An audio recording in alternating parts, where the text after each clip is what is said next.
এতদিন আমরা শুনছিলাম বদলার কথা, শুনছিলাম সার্জিক্যাল স্ট্রাইকের কথা, কিন্তু আজ খেলাটার নিয়ম পুরোপুরি বদলে গেছে। এই মুহূর্তের সবথেকে তাজা খবর হলো, গতকাল ইরান কসম খেয়ে বলেছে এবার আর কোনো লুকোচুরি নয়। যদি একটা বুলেটও চলে তবে পাল্টা জবাবে আমেরিকার যুদ্ধজাহাজের ধ্বংসাবশেষটুকুও খুঁজে পাওয়া যাবে না।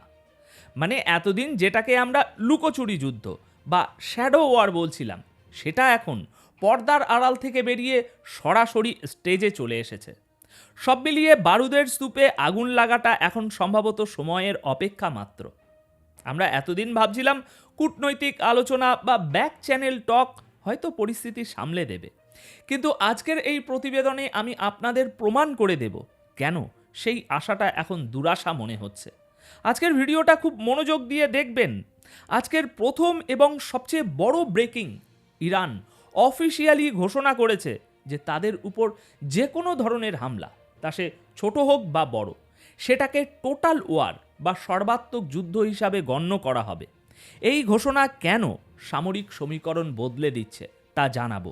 দ্বিতীয় খবর, তুরস্কের ইন্টেলিজেন্স বা গোয়েন্দা বিভাগ থেকে পাওয়া রেড ফ্ল্যাগ ওয়ার্নিং। তুরস্ক পরিষ্কার দেখতে পাচ্ছে ইসরায়েল এই মুহূর্তে ইরানে হামলার জন্য পারফেক্ট সুযোগ খুঁজছে। কেন তুরস্ক এত বিচলিত? চলুন আর দেরি না করে সরাসরি মূল বিশ্লেষণে প্রবেশ করি।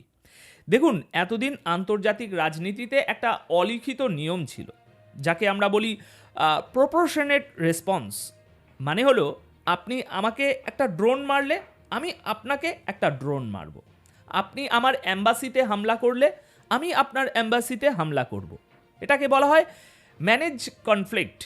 কিন্তু আজ এই গল্পের মোড় ঘুরে গেছে। ইরানের একজন সিনিয়র অফিসিয়াল গতকাল যে বার্তাটি দিয়েছেন তা কিন্তু কোনো সাধারণ হুমকি নয়। তিনি স্পষ্ট ভাষায় বলেছেন, কাইনেটিক, লিমিটেড, আনলিমিটেড বা সার্জিক্যাল স্ট্রাইক, এই শব্দগুলো ডিকশনারি থেকে মুছে ফেলুন।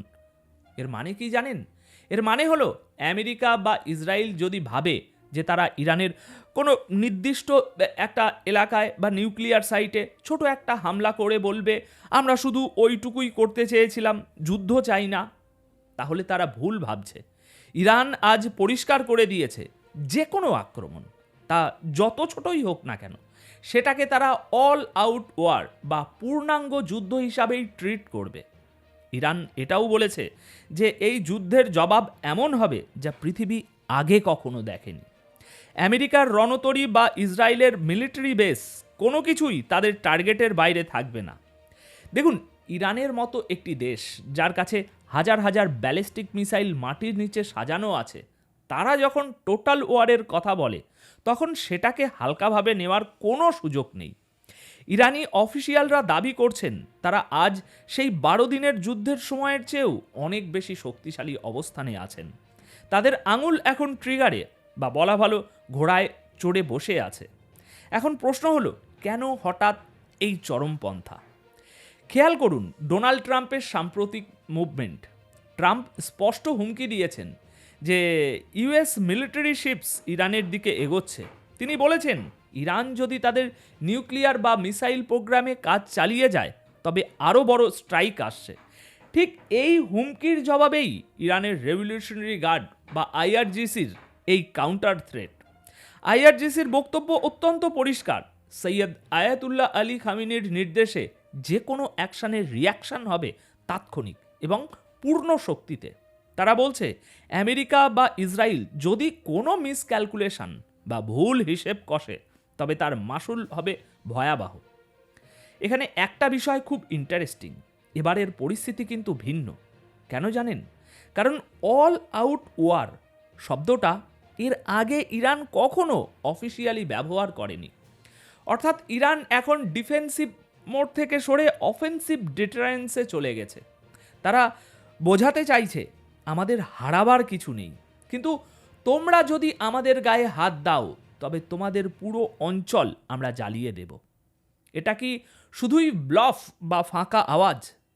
হতে পারে, কিন্তু জিওপলিটিক্সে যখন কোনো দেশ নিজের অস্তিত্ব নিয়ে সংকটে পড়ে তখন ব্লফ আর বাস্তবতার সীমারেখা মুছে যায়। ইরান জানে ট্রাম্প ক্ষমতায় ফিরে আসার পর আমেরিকা এখন আনপ্রেডিক্টেবল, তাই তারা আগে ভাগেই ম্যাডম্যান থিওরি অ্যাপ্লাই করেছে। অর্থাৎ তারা বিশ্বকে দেখাচ্ছে যে তারা কতটা পাগল হতে পারে, যাতে আমেরিকা ভয়ে হামলা না করে। এবার আসি দ্বিতীয় খবরে, যেটা অনেকেই হয়তো এড়িয়ে যাচ্ছেন, কিন্তু আমার মতে এটা অত্যন্ত ক্রুশিয়াল। তুরস্কের পররাষ্ট্রমন্ত্রী হাকান ফিদান, মনে রাখবেন এই লোকটা কোনো সাধারণ পলিটিশিয়ান নন। ইনি তুরস্কের ইন্টেলিজেন্স এজেন্সির প্রধান ছিলেন। অর্থাৎ যখন হাকান ফিদান কথা বলেন তখন তিনি কোনো ওই রাজনৈতিক ভাষণ দেন না, তিনি ইন্টেলিজেন্স রিপোর্টের ভিত্তিতে কথা বলেন। গতকাল ফিদান ক্যামেরার সামনে এসে যা বলেছেন তা ডিপ্লোম্যাটিক ভাষায় রীতিমতো রেড ফ্ল্যাগ। তিনি বলেছেন, গ্রাউন্ড এবং ব্যাক চ্যানেল ইনপুট থেকে এটা পরিষ্কার যে ইসরায়েল ইরানে হামলা করার জন্য সঠিক সুযোগ খুঁজছে। সিরিয়াসলি বলুন তো, তুরস্ক কেন এত বিচলিত?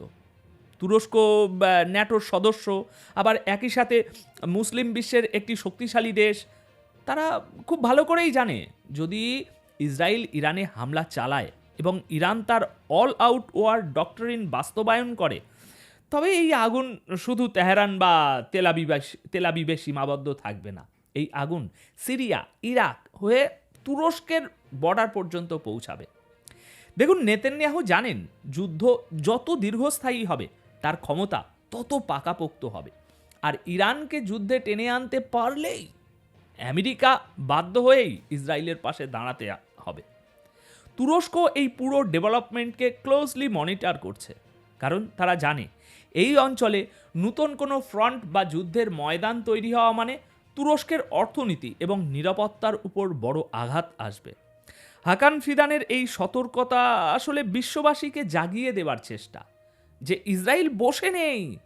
তারা ট্রাম্পের এই অ্যাগ্রেসিভ মুভমেন্টকে ঢাল হিসাবে ব্যবহার করে নিজের কাজটা সেরে ফেলতে চাইছে। দর্শক, যখন রাজনীতিবিদরা মিথ্যা বলে তখন ব্যবসার দিকে তাকান। টাকা কখনো মিথ্যে বলে না। এয়ারলাইন্স বিজনেস হলো সেই জিনিস যা বিপদ আসার আগে সবার আগে তারাই টের পায়। 23শে জানুয়ারি থেকে KLM, air France, British Airways, Lufthansa, United airlines সবাই ইসরায়েলের ফ্লাইট বাতিল করেছে। এটা স্বাভাবিক, কিন্তু অস্বাভাবিক কোনটা জানেন? বেশ কিছু এয়ারলাইন্স সংযুক্ত আরব আমিরাত UAE বা দুবাইয়ের ফ্লাইটও বাতিল করেছে। ব্রিটিশ এয়ারওয়েজ এবং এয়ার ফ্রান্সের মতো জায়েন্টরা UAEর সার্ভিস নিয়ে দোটানায়। কেন? দুবাই তো নিরাপদ, তাই না? এখানেই গল্পের মোড় ঘুরছে। জিওপলিটিক্যাল ম্যাপের দিকে তাকান। ইরান যদি ইসরায়েলে মিসাইল মারে অথবা ইসরায়েল যদি ইরানে স্ট্রাইক করে, সেই মিসাইল বা যুদ্ধবিমান কোন দেশের উপর দিয়ে যাবে? ইরাক এবং ঠিক ধরেছেন, সৌদি আরব ও UAEর আকাশ সীমা দিয়ে। ইউরোপ থেকে UAE যেতে হলে অনেক সময় ইরানের আকাশ সীমার পাশ দিয়ে বা কিছুটা ভেতর দিয়ে যেতে হয়। এয়ারলাইন্সগুলো জানে ইরান যখন টোটাল ওয়ার ঘোষণা দিয়েছে তখন আকাশ আর নিরাপদ নয়। 2020 সালের ইউক্রেনিয়ান বিমানের সেই কথা মনে আছে তো, যেটা ভুল করে ইরান নামিয়ে দিয়েছিল? সেই ভয়টা আবার ফিরে এসেছে। ফ্লাইট ক্যান্সেল করা মানে শুধু যাত্রী ভোগান্তি নয়, এটা একটা সিগন্যাল যে ইন্টেলিজেন্স কমিউনিটি বড় কিছুর আশঙ্কা করছে। তাই এই এয়ার লকডাউন কোনো সাধারণ ঘটনা নয়, এটা আসন্ন ঝড়ের পূর্বাভাস। এখন সবশেষে পুরো চিত্রটা একবার মিলিয়ে দেখুন। একদিকে ইরান বলছে একটা টোকা দিলে আমরা হাত ভেঙে দেব, অন্যদিকে ট্রাম্প এবং আমেরিকা তাদের রণতরী সাজাচ্ছে। মাঝখানে তুরস্কের ইন্টেলিজেন্স বলছে ইসরায়েল তো তৈরি হয়েই বসে আছে, আর ওপরে আকাশে এয়ারলাইন্স ভয়ে পালাচ্ছে। কিন্তু মনে রাখবেন, এই ঘটনার পর মধ্যপ্রাচ্য আর আগের মতো থাকবে না। ইরান অফিসিয়ালি নিউক্লিয়ার পাওয়ার হিসাবে আত্মপ্রকাশ করার এটাই শেষ ধাপ হতে চলেছে। তাহলে পরিস্থিতি কি ঠান্ডা হবে? আমার মনে হয় বল এখন আর কূটনীতিবিদদের কোর্টে নেই, বল এখন জেনারেলদের কোর্টে।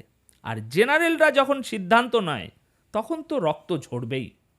এখন আপনার কি মনে হয়, ইরানের এই অল আউট ওয়ার ঘোষণা কি আমেরিকাকে পিছু হটতে বাধ্য করবে, নাকি এটাই হবে সেই কারণ যা আমেরিকাকে ইরানে হামলার অজুহাত এনে দেবে? নিচের কমেন্ট বক্সে অবশ্যই আপনাদের মতামত জানান, কারণ আপনার মতামত আমাদের কাছে খবরের চেয়েও বেশি গুরুত্বপূর্ণ। দেখা হবে পরের প্রতিবেদনে, ততক্ষণ পর্যন্ত চোখ রাখুন খবরের দিকে। ধন্যবাদ আপনাদের সকলকে।